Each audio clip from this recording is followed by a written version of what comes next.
माशाल्लाह जी, अल्हम्दुलिल्लाह। मेरी रेसिपी का फाइनल लुक आपके सामने है, आप देख सकते हैं। ये दिखा रही हूँ मैं आपको। आलू की भुजिया बनाई है। आलू भी जो है वो माशाल्लाह बिल्कुल साबुत है, ज़्यादा टूटने नहीं दिए मैंने आलूओं को। और जो है आलू मैंने सिर्फ टमाटर में बनाकर आपको दिखाए हैं। और टमाटर जो है माशाल्लाह देखें आपने कितने मैंने टमाटर इसमें डाले थे और कितनी खट्टी मीठी जो है वो रेसिपी तैयार हो चुकी है। तो जी मेरी रेसिपी होती है डिफरेंट होती है, देसी तरीका होता है मेरी रेसिपी का।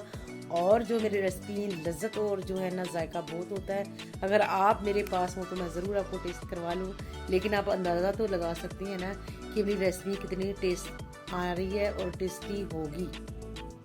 तो जी उम्मीद करती हूँ मेरी रेसिपी को आप पसंद करेंगे और जो है मेरे चैनल को सब्सक्राइब करेंगे नए आने वाले जो हैं, और मेरे चैनल को लाइक करेंगे और मुझे प्यारे प्यारे कमेंट